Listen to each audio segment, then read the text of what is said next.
Well, I'm really glad to be here today. Just give me a second to work out the technical mumbo jumbo. I am Ryan Cloutier, and I am the Principal Security Consultant for SecurityStudio. What we do is we are the world's premier SaaS-based risk assessment platform. We believe in simplifying information security and information security risk, and we believe through simplification is how it becomes easier to manage.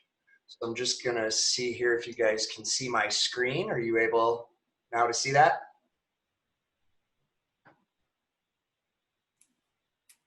Nope, not yet. Oh, there it goes. How about now? Yep. Awesome. So I've been doing this for a while, following behind my colleagues. I'm going to take a little bit of a different approach. They did such a fantastic job. And what we're going to talk about today is personal risk and what you need to know to stay safe. So, what are the top risks that are posed to individuals and family members? And specifically, what can we do about those risks?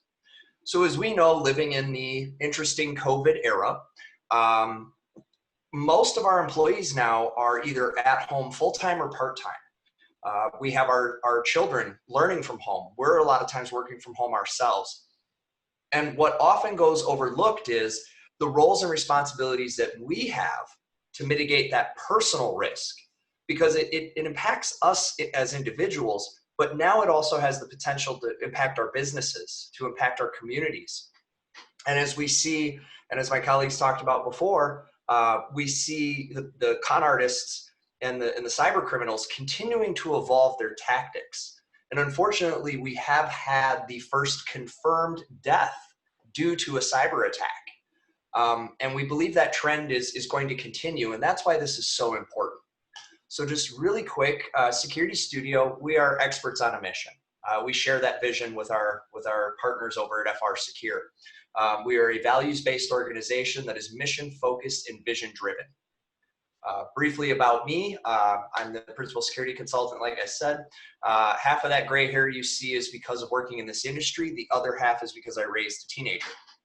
I recently stepped down as the chairperson of the Consortium of School Networking's cybersecurity program. I focus a lot of effort and energy around the K-12 space, the public sector space, as well as small and medium business, because I believe those are the most underserved markets. I'm an advisor to the Student Data Privacy Consortium, the Global Education Privacy Standard, and I'm also a certified information systems security professional, or CISSP for short. So jumping in, what is personal risk? It's anything that exposes you to the risk of harm, injury, or losing something of value. And we engage with personal risk every single day of our life. We are engaging in it when we leave the home, when we go to the grocery store, when we cross the street, when we're cooking dinner.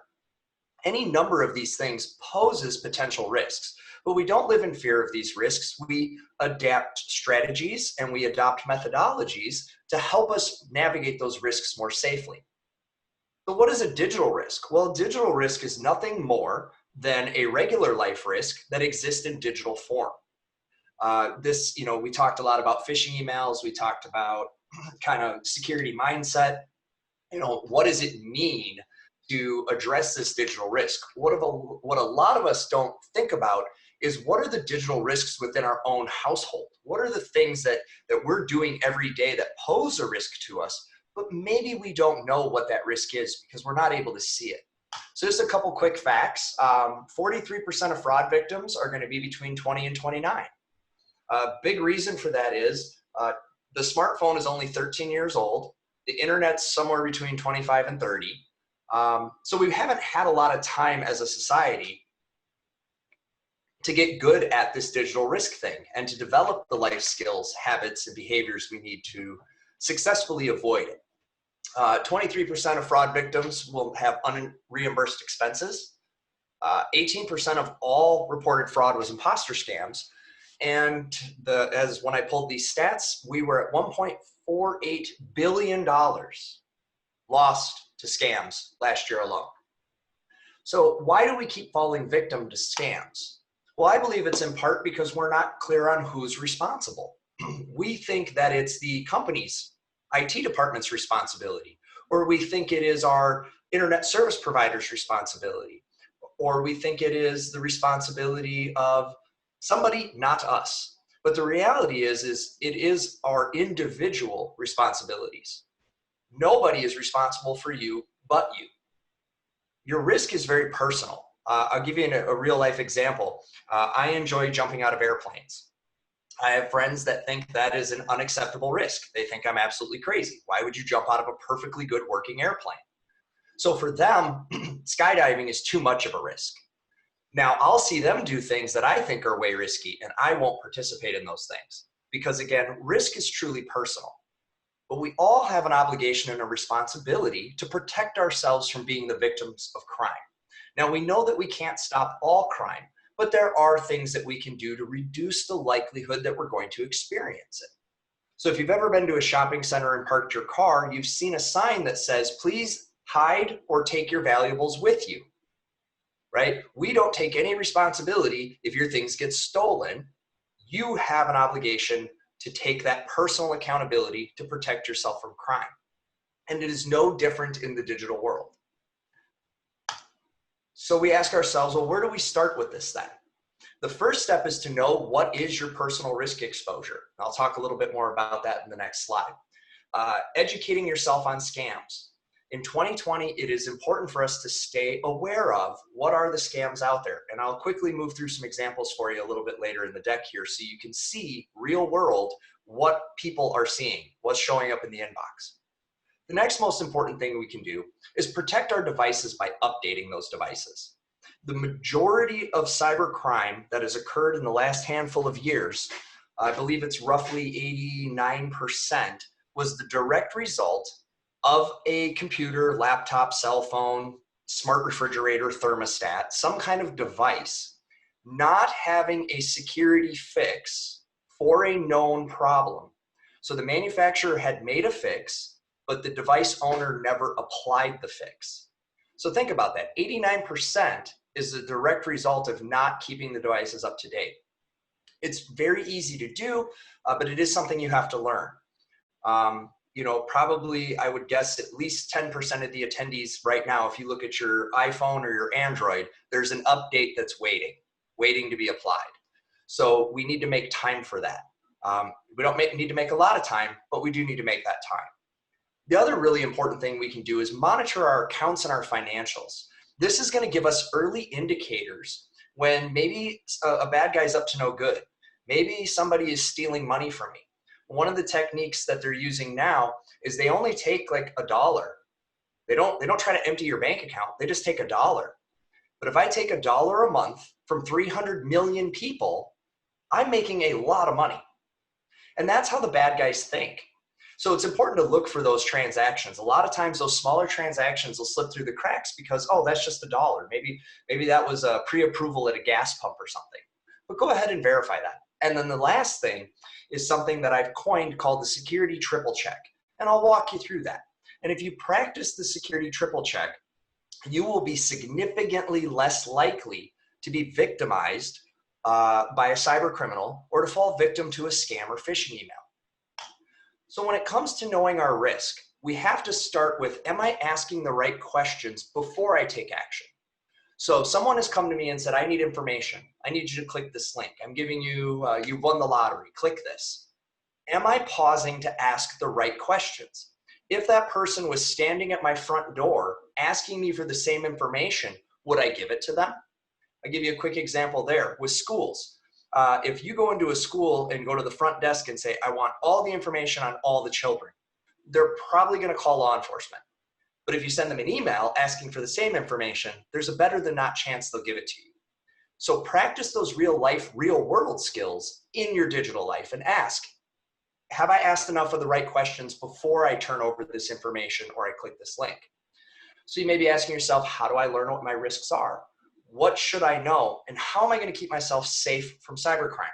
So SecurityStudio has put together a completely free personal risk assessment. It's called the S2Me because we believe that the best defense is knowledge. And we believe that when this is personal to you and not just a business problem, but focused at home and on personal things, you're more likely to remember, you're more likely to want to care to learn.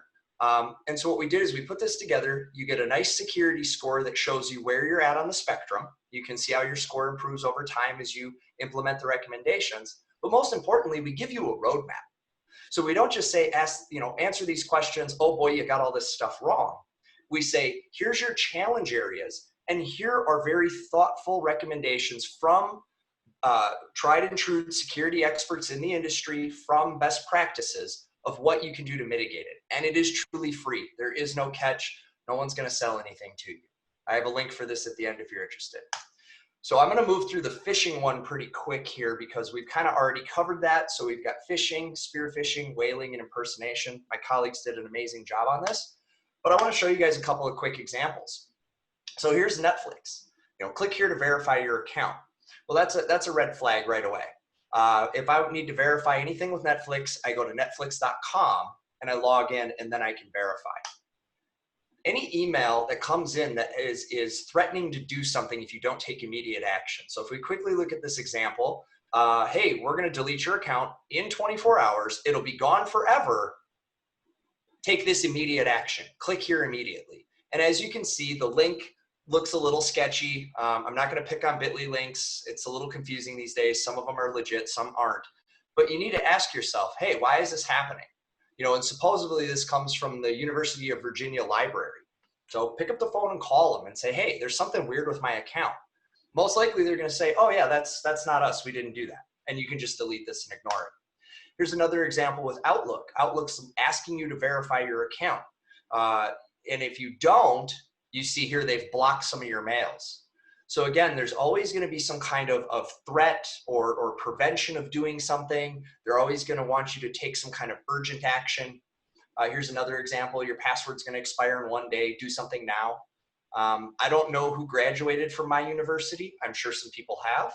But again, really look at the email. And if it's urgent or asking you to take any action at all, that should be an immediate red flag to pause and do the security triple check. And we'll cover that in a minute. Here's another one from the bank. Maybe you've seen these before, maybe you haven't. So let's talk about scams, because scams are highly effective, and they are effective for a bunch of different reasons.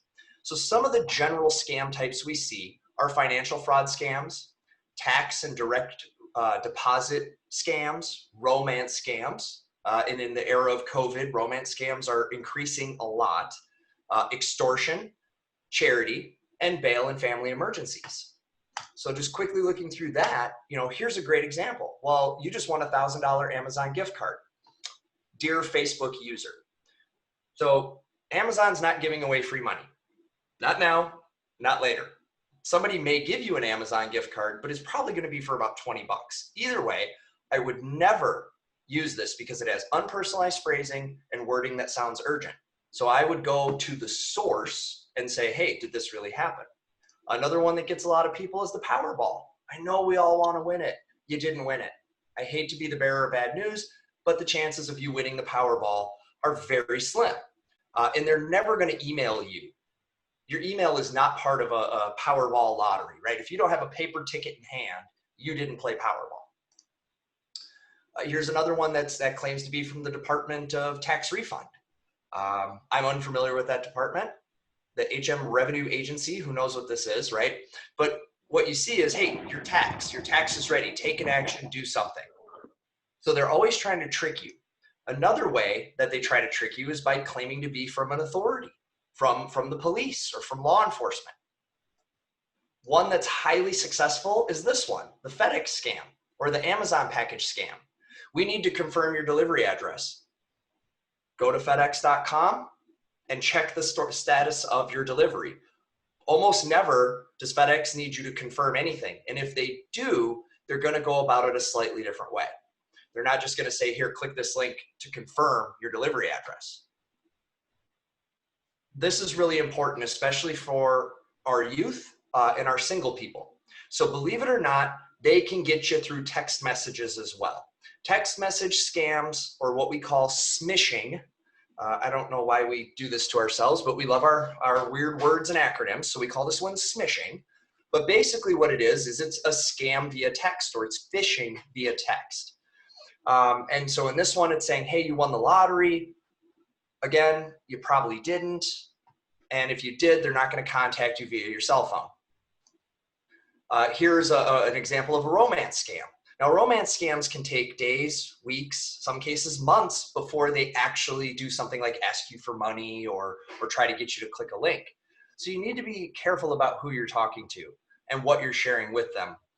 And if you don't know for sure that the person really is who they say they are, take that extra step to verify that. Here's another example. So now this particular romance scam is asking for buying gift cards. And the person responds, but you still owe me money, right? Well, I'll pay it all tomorrow. Okay, let's meet. And how much do you need? So we need to be careful. In my personal life, my son had come home one day and he says, Dad. And this was when he was, I think, maybe 16. He goes, look who I'm talking to. And he shows me his phone on his Instagram, and it's some, Russian supermodel. And I said, oh, son, I love you so much, but let's talk about leagues. She's not in yours. You're not in hers. And no grown adult supermodel is interested in you and your unwashed behind. So please go take a shower. They might give you false identification to prove who they are. So here's an example where they're claiming to be with the United Nations and they're looking for donations. They're looking for you to help. Or one of the most common ones and unfortunate ones is, I'm a military member. I'm over, fighting a war in insert country here. Here's my proof that I'm in the military. Can you please send me a care package? So that's what I'm going to cover on scams. Hopefully that was eye-opening for you. Now let's talk about the biggest risk inside your house, your home Wi-Fi router. So most of us that are not in information security as a full-time job have not done our due care with this device. A lot of us still have the default password on it that it came out of the box with from the manufacturer. Most of us have not updated our router. So just like your cell phone or your computer, routers also need updates. There's security patches that come out and you need to apply them. A lot of us aren't using the guest network feature to our advantage. So I recommend that any IoT, smart refrigerator, smart thermostat, anything like that you run on your guest network, as well as any visitors. And for those of you with children in the home that maybe have the friends of your children come over, the guest network is a great way to keep things separate and to keep things safe. And then lastly, parental controls. Most modern home Wi-Fi routers have a really robust set of parental controls. And sometimes it just makes sense to turn them on. In my particular router, I have an option for blocking malicious sites. So I check the checkbox and then it makes me go through a second step. It says, hey, we think this site's a little suspicious. Are you sure you want to do this? So really taking advantage of that home Wi-Fi router. And SecurityStudio has put together some how-to guides on how to configure all this. You can find that on our site without any registration.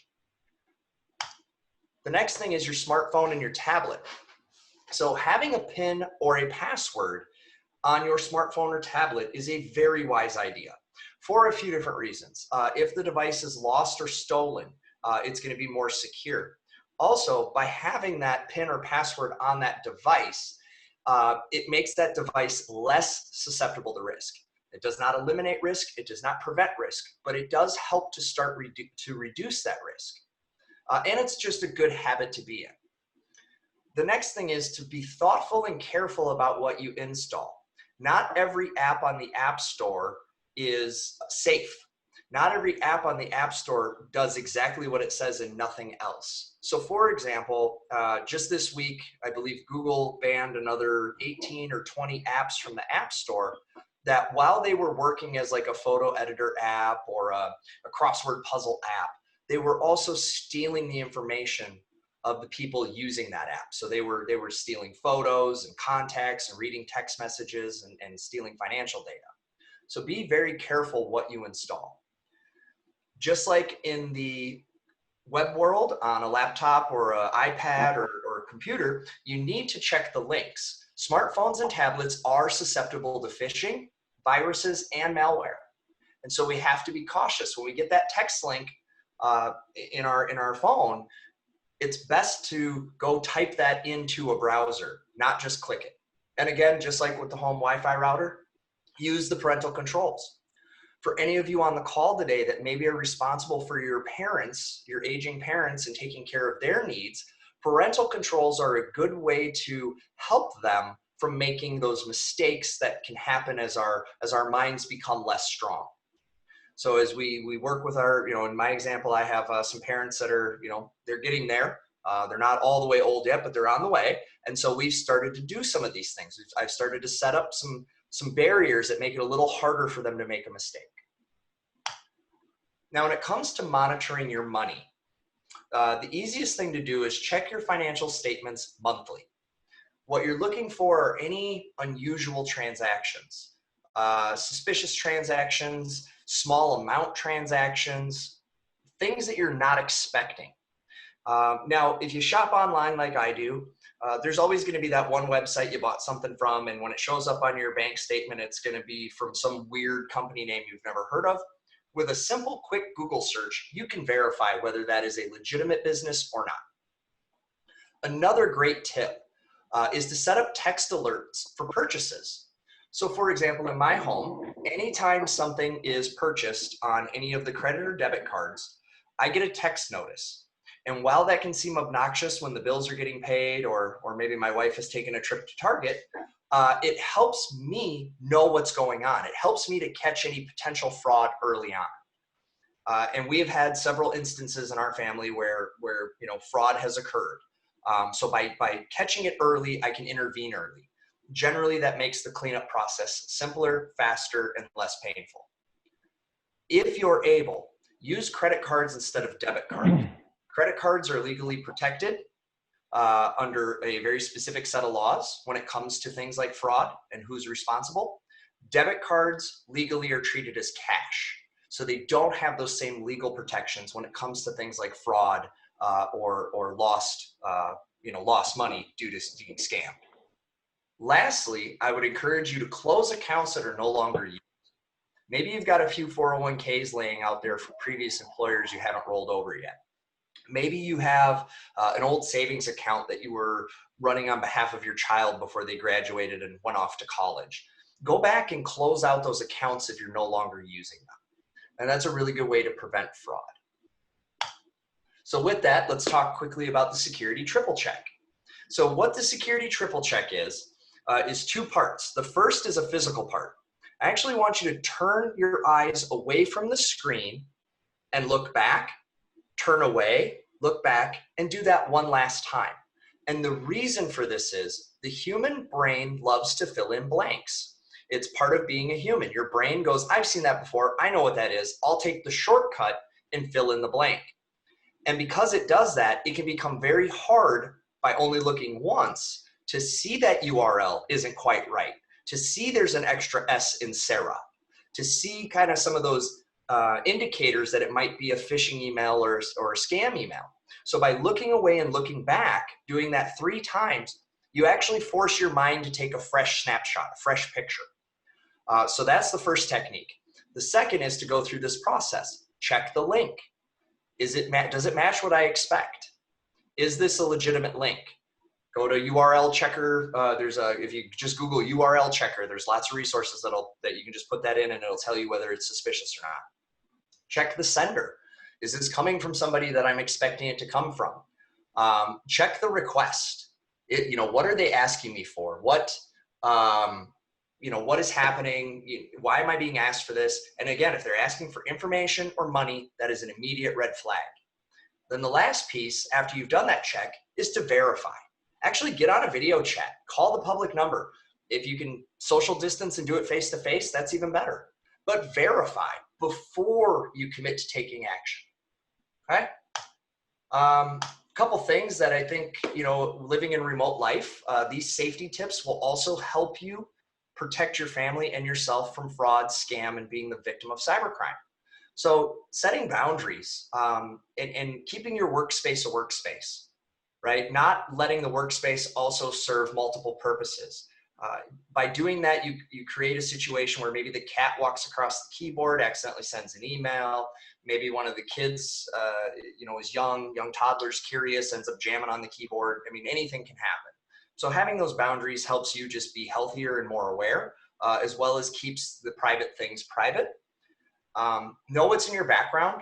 Many people today are video conferencing and they're using the web camera. And if they're not using a virtual background, they're giving away a lot of information about their personal life and about their home.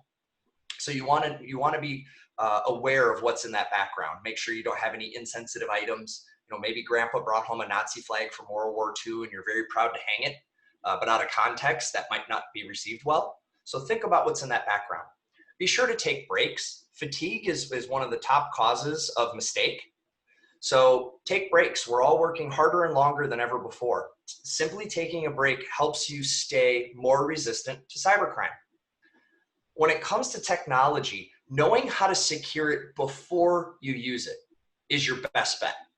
And if you're unsure how to secure it, reach out to us, reach out to the security community. Somebody is willing to help you do this. There's some document that's been created. Somebody's willing to get on a call. Don't hesitate to reach out to your security friends and family. And if you don't have any, look me up on social media. I'll be your security friend. I'll help you. So trust, then verify. Verify every request. If it's for information or money, just get in the habit of verifying it. This is, I won't say 100% effective, but it is in the high 90s effective to keep you safe from crime, simply going through the verification. If devices are at home and not in use, secure them. Believe it or not, locking the computer when you get up to go to the fridge or get up to go to the bathroom, even in your own home, is a really good idea. The other thing I'll tell you is to unplug. Sometimes you just need a break from the tech. Again, doing these things will keep you in a mindset where you're very risk aware. And lastly, I will say, use HALT.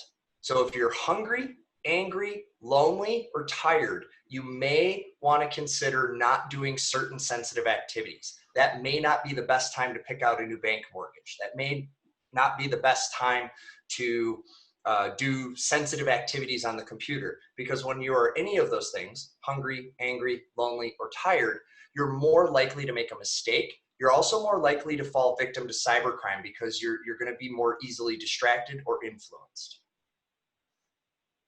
So recapping that, it's securing your home network.